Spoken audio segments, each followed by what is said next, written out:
Bismillahirrahmanirrahim. Assalamualaikum warahmatullahi wabarakatuh.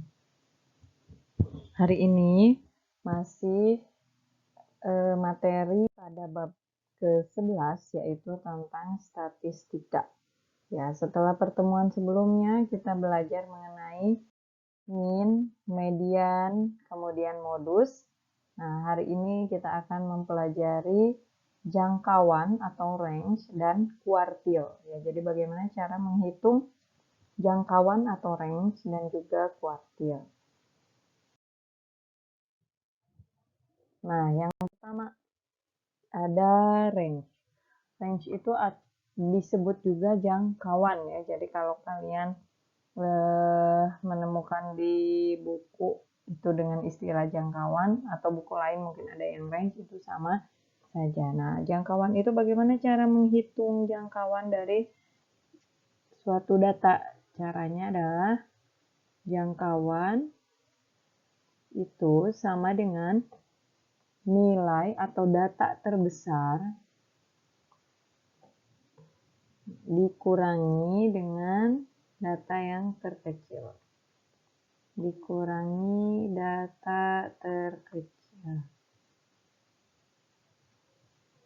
Ya. Jadi sekali lagi jangkauan itu pengurangan atau selisih di antara data terbesar dengan data terkecil. Kalau misalnya nilai matematika di kelas 8A yang terbesar adalah 100, kemudian yang terkecilnya adalah 40, maka jangkauan atau range dari data tersebut 100 dikurangi 40, yaitu 60. Ya, jadi mudah ya menghitungnya untuk menghitung range tersebut. Nah, kemudian kita akan mempelajari tentang kuartil. Ya, setelah kita mengetahui range atau jangkauan, nah, kemudian ada kuartil. Apa sih kuartil? Kuartil itu adalah jadi ketika kalian membagi dua suatu data, maka nilai tengahnya itu disebut median. Nah, kuartil itu suatu data ya atau ada kumpulan beberapa data atau sekelompok data ya dibagi 4 bagian. Jadi setelah dibagi 2, kamu bagi 2 lagi. Kayak gitu ya. Jadi sekelompok data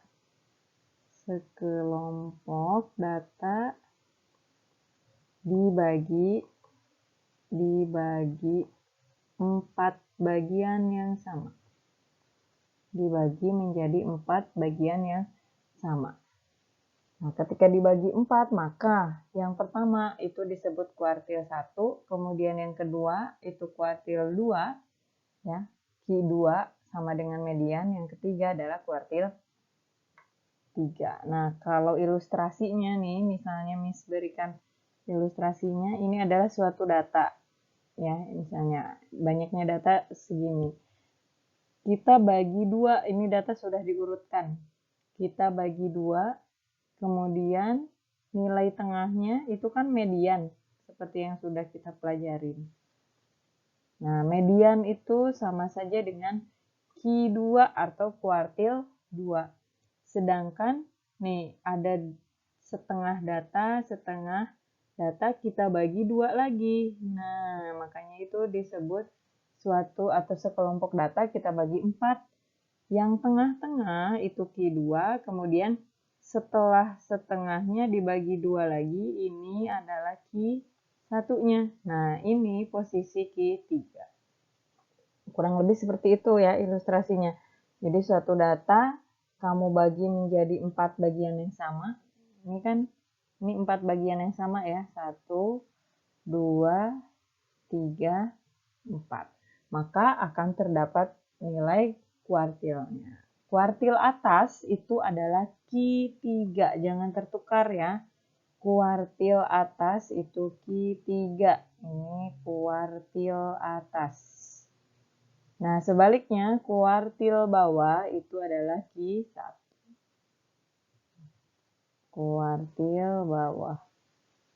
Kalau Q2 apa? Q2 sama dengan median. Kayak gitu. Dan sekarang masuk ke rumusnya. Bagaimana cara menentukan Q2, Q1, Q3?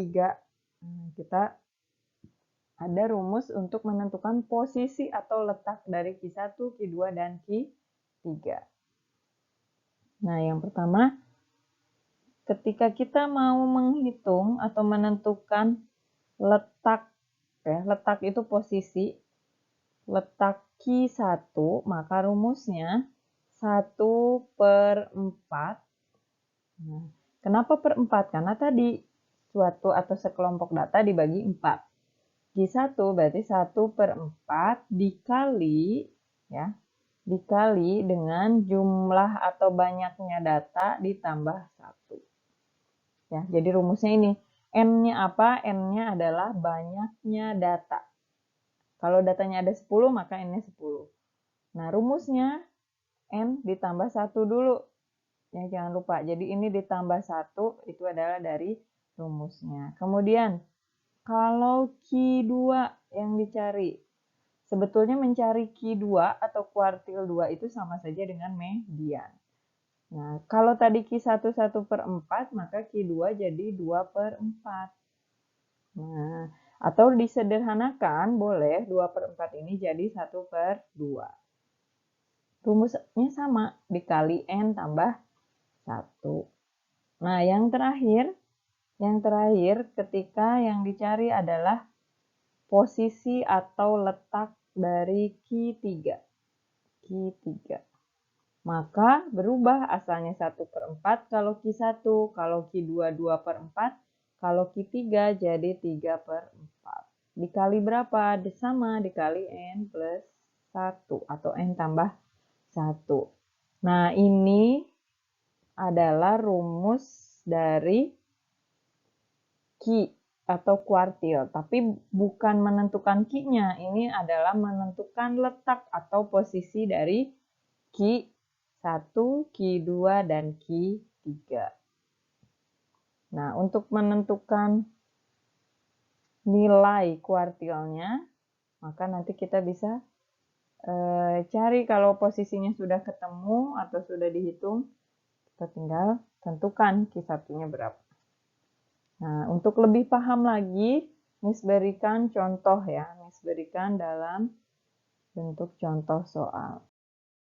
Oke, yang pertama, kuartil bawah dan kuartil atas data dari, nah ini datanya sudah ada ya, 10, 13, 12, 11, dan seterusnya.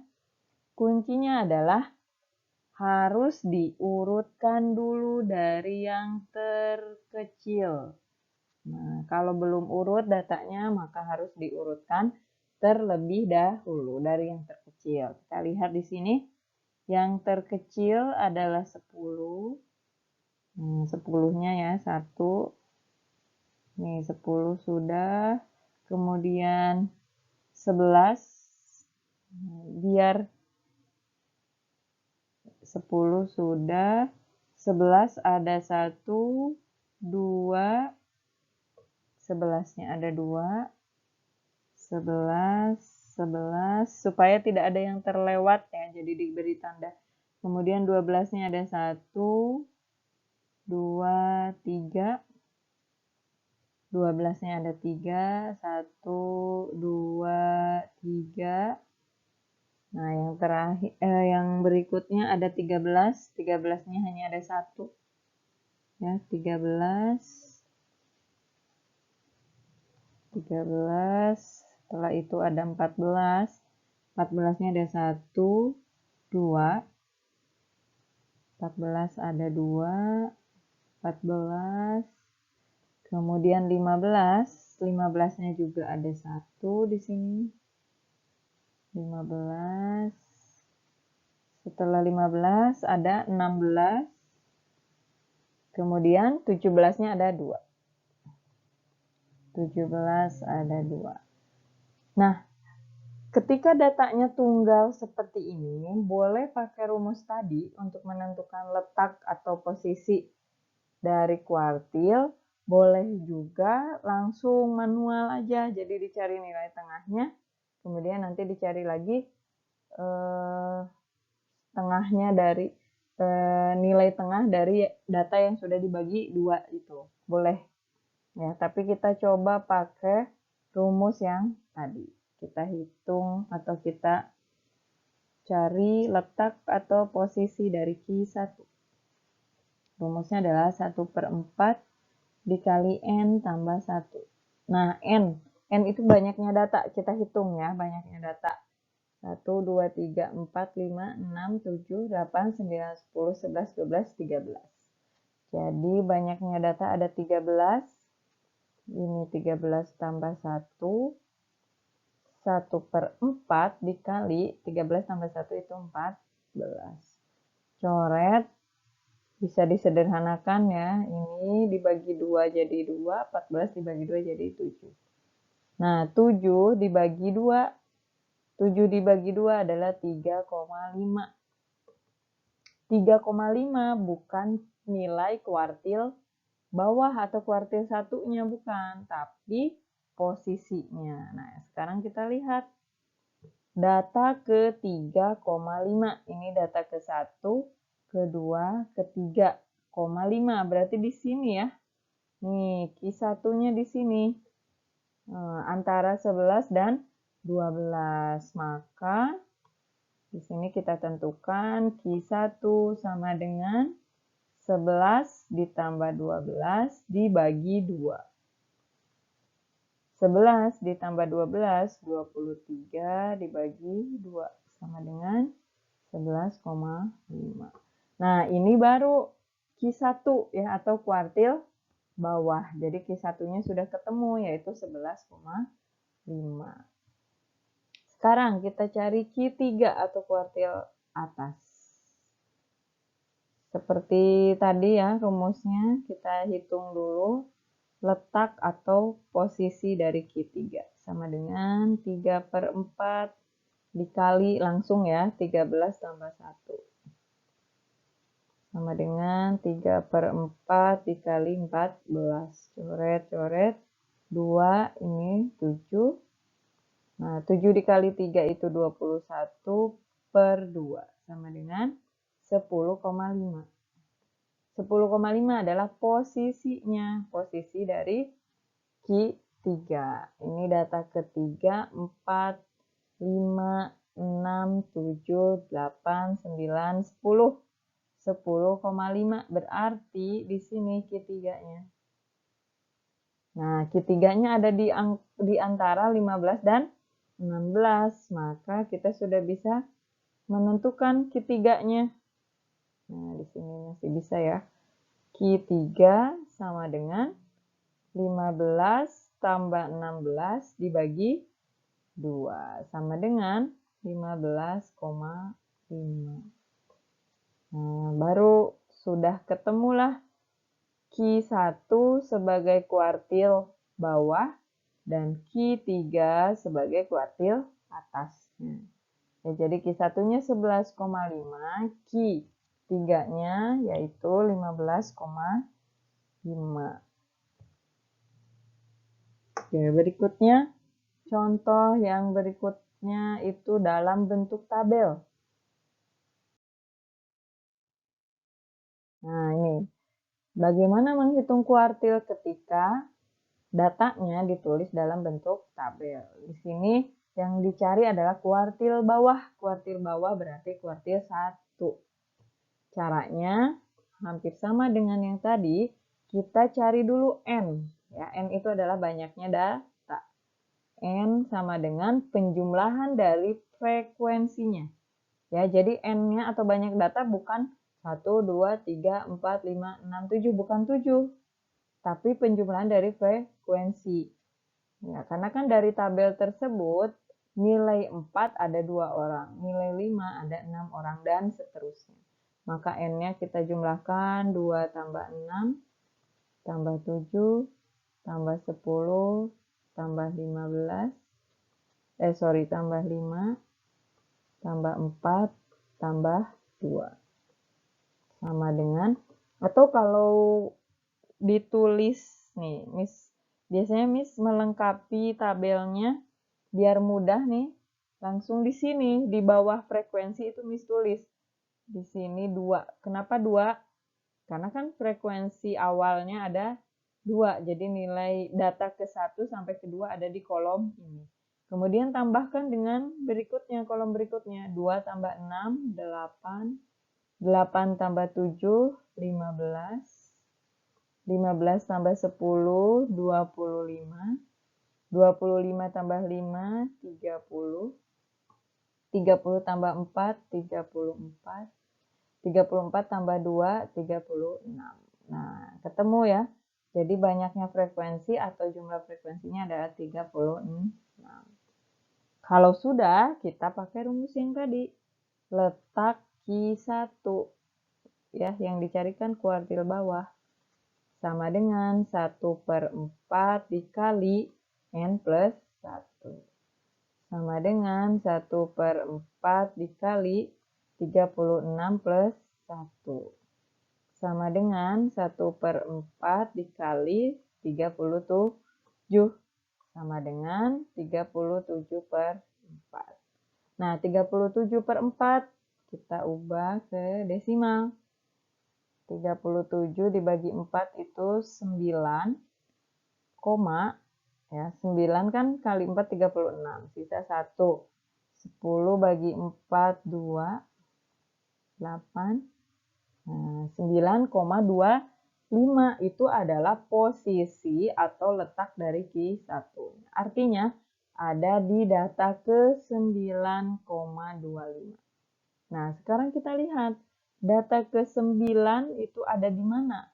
Kan 9,25 ini artinya antara data ke-9 dan data ke-10. Nah, data ke-9 itu adanya di kolom ini.